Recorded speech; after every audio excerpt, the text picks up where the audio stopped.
ያልገባን ነገር ወደ ጸሎት ቤት መግባትና ወደ ጸሎት መግባት በጣም የተለያዩ ነገሮች ናቸው። እቺን ቁልፍ ነገር ማወቅ ካልቻልን ግን ድካም እያመጣ እንዲያዛጋን እያደረገ እንቅልፍ እያለ ሐሳባችንን እየረበሸ ጸሎት የሚባለውን ነገር ጨርሰን እንድንተው ያደርጋል። የጠያቂንና የተጠያቂን ወይም የለማኝንና የተለማኝን ግንኙነት ወይም ስርዓት አለማወቅ ነው።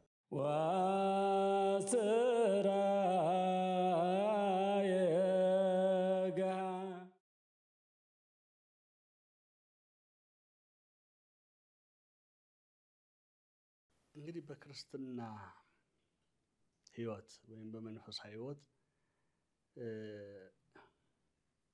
አንድ ክርስቲያን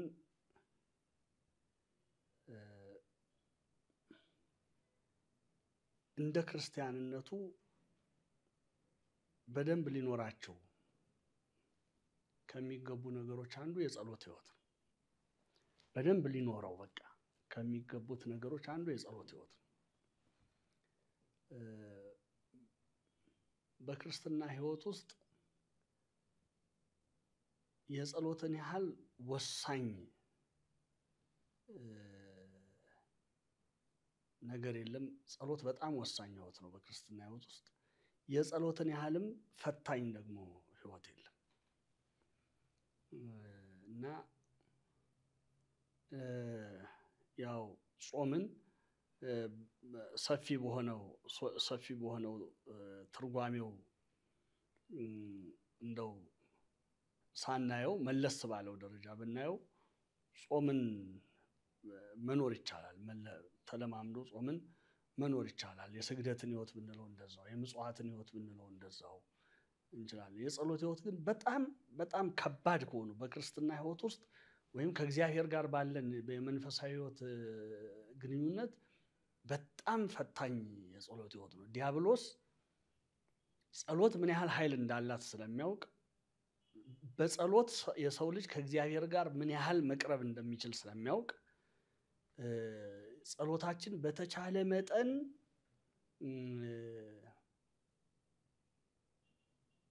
የሚፈለገው ደረጃ ላይ እንዳይደርስ በከፍተኛ ሁኔታ ነው የሚዋጋን እና ለሰው ልጅም እንደው በአጠቃላይ ለፍጡር እንደው ፍጡርን ስናስብ ደግሞ ከፍጡራን ከመላእክት ቀጥሎ እኛ በምናቀው ደረጃ በማናቀው ደረጃ ሁሉም ፍጥረታት በእግዚአብሔር ፊት ይቆማሉ። እኛ በምናቀው ደረጃ ግን ከመላእክት ቀጥሎ ወይም እንደ መላእክት በእግዚአብሔር ፊት የመቆም መብት የመቆም ስልጣን የተሰጠው ለሰው ልጅ ነው እና የሰው ልጅ ደግሞ ሌላውን ፍጥረታት ወክሎ ካህን እንደመሆኑ በእግዚአብሔር ፊት ሲቆም በራሱ ብቻ ሳይሆን በዛ የክህነት ስልጣን ጭምር ነው በእግዚአብሔር ፊት የሚቆመው እና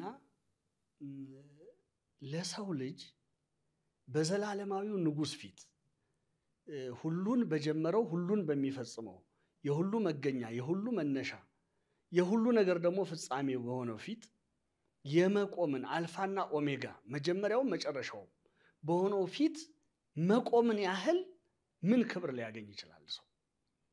እና ጸሎት ማለት በዘላለም ጌታ ፊት በልዑላን አባት ፊት የሁሉ ነገር መጀመሪያና መጨረሻ በሆነው ፊት የኛ ጥንታችንን ፍጻሜያችንን መገኛችንን ፍጻሜያችንን በሆነው ፊት መቆም ማለት ነው እና ይሄ በዘላለማዊው ንጉስ ፊት እና በልዑላን አባት ፊት የመቆምን ስልጣን ማግኘት ምን ያህል የሰው ልጅን እግዚአብሔር ምን ያህል እንዳከበረው እኛ አንድ ባለስልጣን ምድራዊ ባለስልጣን ነገ የሚሻር ስልጣኑ ወይ በመሻር ወይ በሞት የሚያበቃ ባለስልጣን ፊት እንኳን እድሉን አግኝተን ስንቆም ለትውልድ እናወራዋለን። እኛ ግን በእግዚአብሔር ፊት ያለ ገደብ የመቆም ስልጣን ነው የተሰጠን። ያለ ገደብ 24 ሰዓት 7ቱንም ቀን እንቆም ብንል መቆም እንችላለን።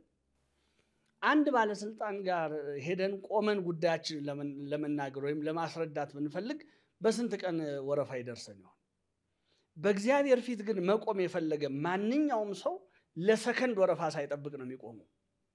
በእግዚአብሔር ፊት ለመቆም ወረፋ ብንጠብቅ ቀጠሮ ቢሰጠን ቀጠሮ ደግሞ እንግዲህ በምን እንበለው በእውቀታችን ልክ እንበለው ወይ በእድሜያችን እንበለው ወይ በስልጣን ደረጃ እንበለው ወይ በእውቀት ደረጃ እንበለው ብቻ የሆነ መስፈርት ኖሮት በቀጠሮ ወይም በወረፋ ቢሆን በእግዚአብሔር ፊት ምንቆም በስንት ዘመን ይደርሰን ነበር እንደው ተወልደንስ በዚህ ምድር ላይ በምንኖርበት እድሜ ይደርሰን ይሆን ግን የዘላለም ጌታ የሆነው እግዚአብሔር በፊቱ ለመቆም ወረፋ አያስጠብቀንም በቀጠሮ አያጉላላንም ደጅ አያስጠናንም በፊቱ መቆም በፈለግንበት ሰዓት ሁሉ በፊቱ መቆም እንችላለን በማናቸውም ሁኔታ ውስጥ ሆነን በፊቱ መቆም እንችላለን በተደሰትንበትም ባዘንበትም በተጨነቅንበትም በተረጋጋንበትም ሰላም በሆንበትም ሰላም ባጣንበትም ሰዓት በፊቱ ብንቆም እግዚአብሔር ይሰማናል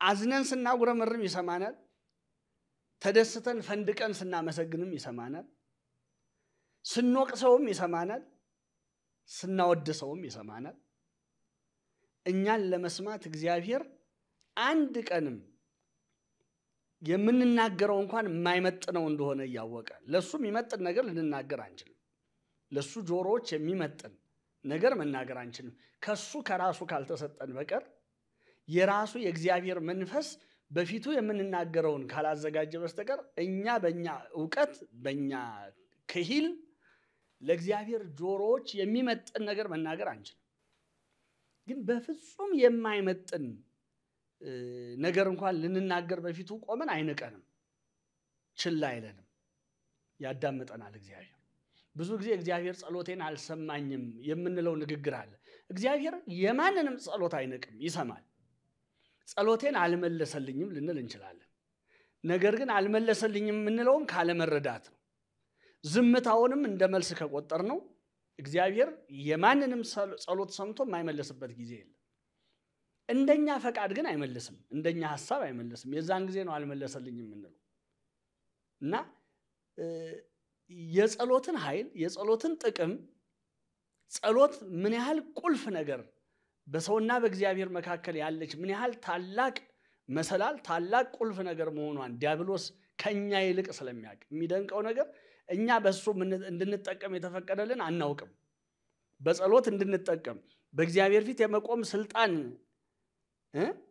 የተቀበልን እኛ ሰዎች የጸሎትን ኃይል የጸሎትን ጥቅም አናቀው ዲያብሎስ ያችን የጸሎት ጥቅም ስለሚያውቅ ገና ህሊናችን በእግዚአብሔር ፊት ለመቆም ካሰበባት ቅጽበት ጀምሮ ውጊያ ይጀምራል በቃ ድካም አካላዊ ድካም እንዲሰማን አይምሮአችን እንዲፈዝ እንዲደነዝዝ እንቅልፍ እንዲጫነን ወይም ደግሞ ሌሎች የሚያታልሉ ነገሮች ከጸሎት እንዲያዘናጉን ወይም ደግሞ ያንን ሁሉ አሸንፈን ደግሞ ለጸሎት ከቆምን የሚረባውንም የማይረባውንም የሚጠቅመንም የማይጠቅመንም ሐሳብ ያመጣ ይረብሸዋል ህሊናችንን ጸሎቱን በአግባቡ እንዳናደርግ ለምንድነው ይሄን የሚያደርገው ብለን እንኳን አንጠይቅም ይሄን የሚያደርግበት ዋናው ምክንያት ጸሎት በእግዚአብሔር ፊት ስንቆም ያቺ ጸሎት የምታመጣውን ነገር ስለሚያውቅ ምን ያህል ኃይል እንዳላት ስለሚያውቅ ነውና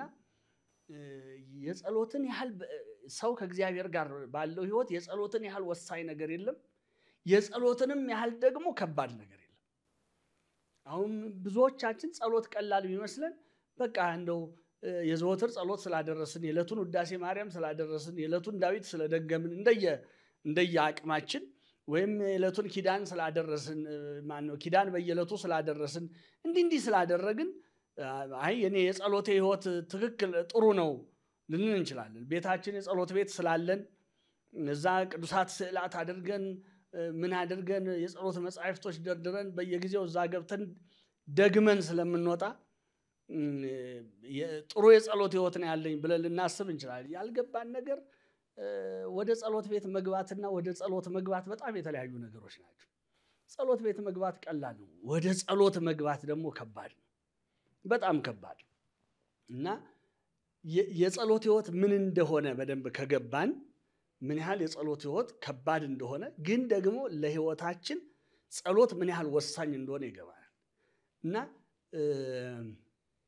ክርስቲያን ይሄን ሲረዳ እንደ ቤተክርስቲያን አስተምህሮ በቀን 7 ጊዜ ይጸልያል አንድ ክርስቲያን የሚባለውን መፈጸም ለሱ በጣም ትንሽ ነገር ነው የሚሆንበት። ምክንያቱም ይሄ የገባው ሰው በእግዚአብሔር ፊት 24 ሰዓት ነው የሚጸልየው። በቃ ያለ ማቋረጥ ጸሎት አይቋረጥም፣ በውስጡ ጸሎት አይቋረጥም። አባቶቻችን እስከዚህ ነው ልምምዳቸው። ህይወታቸውን በመንፈሳዊ ተጋድሎ የሚያስለምዱት ያለ ማቋረጥ መጸለይ የሚችሉበት ደረጃ እስኪደርሱ ነው። ስለዚህ ተግባረ ዕለትም ይዘው ይጸልያሉ። ከሰው ጋር እንኳን እየተነጋገሩ ያው ያለ ምክንያት አይነጋገሩም፣ ጠቃሚ ላልሆነ ጉዳይ አይነጋገሩም። ከሰው ጋር እንኳን በሚነጋገሩበት ሰዓት አንደበታቸው ከዛ ሰው ጋር ቢነጋገርም የሚናገሩትን ነገር ህሊናቸው እያሰበ መልስ ቢሰጥም ልባቸው ደግሞ በልዑሉ ፊት መቆምን አያቋርጥም፣ ጸሎታቸው አይቋረጥም። እና በዚህ ደረጃ ጸሎት በጣም በጣም በጣም ወሳኝ ነገር ስለሆነች ዲያብሎስ የዛ ነው ያህል እና ይሄ አንድ መጽሐፍ ላይ በሬዲዮ ሞገድ መስሎት አንብቤ በጣም ጥሩ ምሳሌ ሆኖ አግኝቼዋለሁ። የጸሎታችንን ህይወት ሲናገረው ሬዲዮ ፍሪኩዌንሲውን ለማግኘት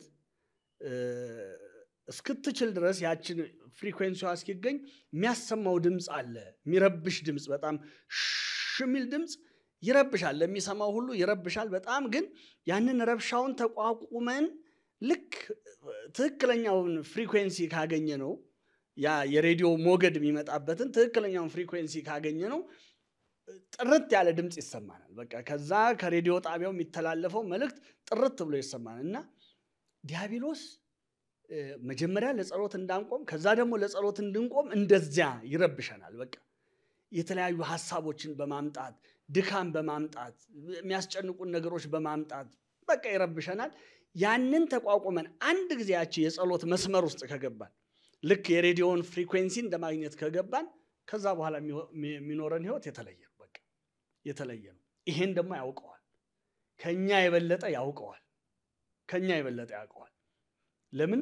ጸሎት ከእግዚአብሔር ዘንድ ፍጹም ኃይልን የምናገኝባት፣ ፍጹም ጥበብን የምናገኝባት፣ ፍጹም ጸጋን የምናገኝባት መንገድ እንደሆነች ስለሚያውቅ በሱ ፊትም ደግሞ እንድንቆም በምን አይነት ክብር በምን አይነት ስልጣን በፊቱ እንድንቆም እንደፈቀደልን ስለሚያውቅ ዲያብሎስ አሁን በእግዚአብሔር ፊት ስንቆም በልጅነት ስልጣን ነው የምንቆመው። በልጅነት ስልጣን እንግዲህ የሚደንቅ ነው እኮ በዘላለም ንጉሥ ፊት እንደ ልጅ በፊቱ ቆሞ ለመናገር ይሄንን ድፍረት ማግኘት፣ ይሄንን ስልጣን ማግኘት እንዴት ነው ይሄን ሳናስብ የቀረነው? ይደንቀኛል። እንዴት ነው ይሄ ነገር ማይገባን? እንዴት ነው ይሄ ነገር እንዳይገባን አዚም ያደረገብን የዚህ ዓለም የጨለማ ገዢ የተባለው ዲያብሎስና ያ ሲገባን በጣም በጣም በጣም እንዳልኩት ለአንድ ክርስቲያን ጸሎትን ማቋረጥ መተንፈስ የማቋረጥ ያህል ነው የሚሰማው። በቃ መተንፈስ የማቋረጥ ያህል ነው የሚሰማውና እንደዚህ አይነት በእግዚአብሔር ፊት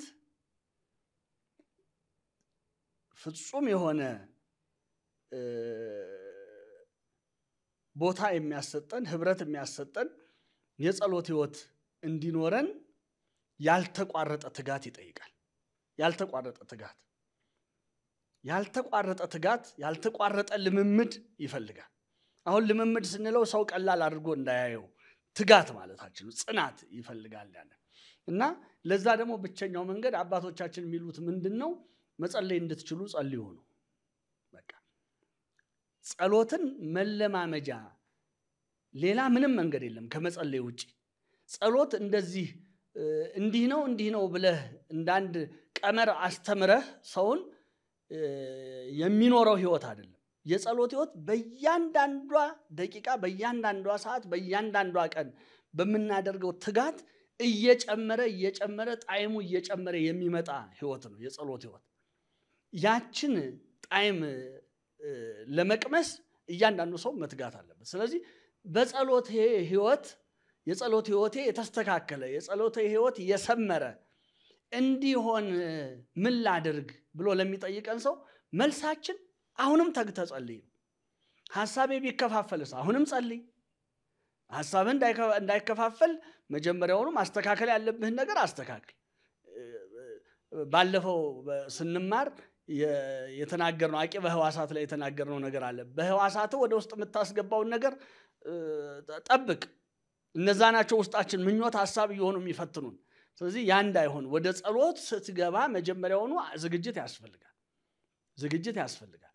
ግን ያም ሆኖ ዲያብሎስ ፈተናውን ቢያመጣ ከዚህ ጸሎት ላይ ሲሆን ከሚረብሸኝ ሐሳብ ከምን መውጫው መንገድ ምንድነው ለሚለን ሰው መጸለይ ነው መውጫው መንገድ። ሌላ መንገድ የለውም። መጸለይ ነው። አሁን ስጸልይ ይደክመኛል፣ ያዛጋኛል፣ ምን ላድርግ? አሁንም ጸልይ። ሌላ መልስ የለውም። በጸሎት ላይ የሚመጣን ፈተና ማሸነፊያው ብቸኛው መንገድ አሁንም ጸሎት ነው። እቺን ቁልፍ ነገር ማወቅ ካልቻልን ግን ድካም እያመጣ እንዲያዛጋን እያደረገ እንቅልፍ እያለ ሐሳባችንን እየረበሸ ጸሎት የሚባለውን ነገር ጨርሰን እንድንተው ያደርጋል። የጸሎት ጣዕም ግን አንዴ ሲገባን የጸሎት ጣዕም ጸሎት በእግዚአብሔር ፊት ምን ያህል እንደምታቀርበን ሲገባን ግን የዛን ጊዜ ለኛ የሞት ያህል የሚከብደን ከጸሎት መለየት ነው። ልክ አንድ እናቱን የሚወድ ልጅ ከእናቱ ስንለየው ምርር ብሎ ያለቅሳል። እናቱ ገበያም ልትሄድ ይሁን ሰው ልትጠይቅ ልትሄድም ትሁን ለጊዜው እንደው በእህቱ በወንድሞቹ ወይም በሞግዚቱ ልትተወው ብትፈልግ እናቱን ለዘላለም የሚያጣት ይመስል አምርሮ ያለቅሳል ያ ሕፃን። እና እኛም የጸሎት ሕይወታችን የሰመረ ሲሆን አንድ ጊዜ የጸሎትን ጣዕም ስንቀምሳት ከጸሎት መናጠብ ማለት ይሄን ያህል ነው። በቃ የአባታችንን ፊት ማያናት እኮ ጸሎት እንዴ መነሻችን መገኛችንን ፍጻሜያችንን የምታሳየን እኮ ናት ጸሎት ማለት። እሱ ፊት የምታቀርበን ነገር ናት። ስለዚህ ከሱ መራቅ ማለት ለኛ በጣም አስደንጋጭ ነው የሚሆንብን፣ በጣም አስጨናቂ ነው የሚሆንብን ከሱ ፊት መራቅ። ለምን? እሱ ፊት የሚያቆመን ጸሎት ነው። ስለዚህ ጸሎትን በዚህ ደረጃ ነው ልንረዳው የሚገባው ልናውቀው የሚገባውና የጸሎትን ሕይወት ከሚፈታተኑ ነገሮች በዋናነት ጽናትና ተስፋ መቁረጥ ናቸው። ቅድም እንዳልኩት ዲያብሎስ በጣም ከባድ የሆነ ጦርነት ይከፍታል። ጾም ብንል ምናልባት ረሃብን መቋቋም ነው የሚሆነው። ረሃብ ነው የሚያመጣብን ሆዳችንን። ከረሃብ ውጭ ምን ሊያመጣበት ይችላል? ከዛ ካለፈ ምናልባት በሆድ ቁርጠት በምን እያሳበበ ጾማችንን ሊፈትን ይችላል። እንግዲህ ከፍ ያለውን ነገር ደግሞ ስናይ ያው ቅድም እንዳልነው ሰፋ ስናደርገው በሌላ ሊፈትን ይችላል። ጸሎትን ግን በብዙ መንገድ ነው የሚፈትነው። መጀመሪያውኑ በማዳከም ይፈትናል። ቀጥሎ ደግሞ ጸሎት ውስጥ ስንሆን ሐሳባችንን በመበተን በተለያየ መንገድ ይፈትናል። እየበረታን ስንሄድ ፈተናው ከዛም እያለፈ ሊመጣ ይችላል። ከዛም እያለፈ ዲያብሎስ በገሃድ መጥቶ እስከ መዋጋት ሊደርስ ይችላል፣ ጸሎታችንን ለማስተው ማለት ነው። እና ጽናት ይፈልጋል። በቃ በጸሎት ሕይወታችን በየቀኑ እንድናድግ ከፈለግን ጽናት ኮንሲስተንሲ የምንለው በቃ ሰው በመንፈሳዊ ሕይወቱ ላይ ሁልጊዜ ኮሚትድ ሆኖ ጽኑ ሆኖ ኮንሲስተንት መሆን አለበት። በቃ ያንን እያደረገ በየዕለቱ እግዚአብሔርን እየለመነ እየተጋ ከሄደ የጸሎት ሕይወቱ በጣም በእግዚአብሔር ፊት የተወደደ የሰመረ እየሆነለት ይሄዳል። ሁለተኛው ተስፋ መቁረጥ ነው የሚፈትነን። የሚሰማን እንደሌለ እያስመሰለ ለጸሎታችን መልስ የዘገየ እያስመሰለ ወይም እግዚአብሔር መልስ ሰጥቶን እንኳን መልሱን እንዳናስተውል እየጋረደብን እንዲህ እያደረገ ዲያብሎስ የሚሰማ በሌለበት ነው እኮ የምትጮኸው እያለ እኛን የሚሰማህ የለም እያለ እሱን ግን እንድንሰማው ይገፋፋናል። እንደዛ እያደረገ ተስፋ ያስቆርጠናል። እኛም የተናገርነው ሁሉ በጸሎታችን ብዙ ጊዜ የተናገርነው ሁሉ መሰማት አለበት ብለን ስለምናምን ይሄ ልክ አይደለም። በጸሎት የተናገርነው ሁሉ ተሰምቶ እኔ በፈለኩት መንገድ መልስ መምጣት አለበት ማለት ይሄ የጠያቂንና የተጠያቂን ወይም የለማኝንና የተለማኝን ግንኙነት ወይም ስርዓት አለማወቅ ነው። እኛ ራሳችን የተለመነውን ሁሉ አንሰጥም፣ የተጠየቅነውን ሁሉ አንሰጥም። ማናችንም ቢሆን ከኛ የለመኑንን ሁሉ ለሰዎች ሰጥተን አናውቅም። የማንሰጥበት ብዙ ምክንያት አለ። እነዚህ ያን ምክንያታችንን የለመነን ሰው ላይዋጣው ይችላል ላይቀበለው ይችላል ስለተቀበለው ስላልተቀበለው ወይም እሷ ምክንያታችን ስለተዋጣው ስላልተዋጣው ብለን አይደለም ግን እኛ መልስ ማንሰጠው በቃ የራሳችን አቋም ያለን የራሳችን ምክንያት አለን እንግዲህ ከኛ ይልቅ ሐሳቡ ከሐሳባችን ከፍ ያለ መንገዱ ከመንገዳችን ከፍ ያለ አካሄዱን መንገዱን ፈጽመን ልንመረምረው የማንችል አምላክ ደግሞ ለኛ ጥያቄ ሁሉ የሚመልስበትን መንገድ እንዴት ብለን እናውቃለን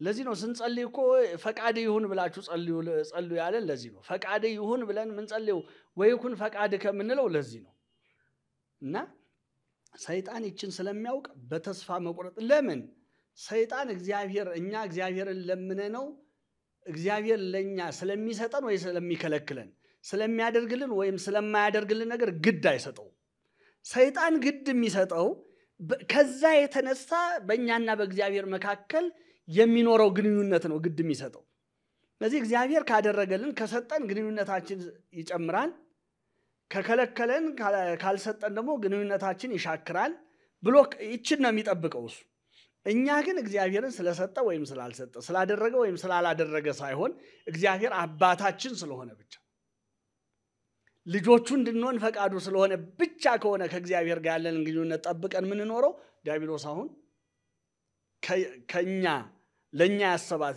የተስፋ መቁረጥ ፍላጻ ለኛ የወረወራት የተስፋ መቁረጥ ፍላጻ መልሳ ሱሉ ተወገዋለች እና ክርስቲያን ተስፋ አይቆርጥም እውነት ነው ተስፋ አይቆርጥም የሚባለው እውነት ነው ክርስቲያን ዲያብሎስን ተስፋ ያስቆርጣል እንጂ ክርስቲያን ተስፋ አይቆርጥም አባቶቻችን በተጋድሏቸው ዲያብሎስን ተስፋ ሲያስቆርጡት ነው እንጂ ያየነው እነሱን ተስፋ ሲያስቆርጣቸው አላየንም ስለዚህ መጀመሪያ ወደኛ የወነጨፋት የተስፋ መቁረጥ ፍላጻ መልሳ ራሱን ትነድፈዋለች ራሱን ተወገዋለች መልሳ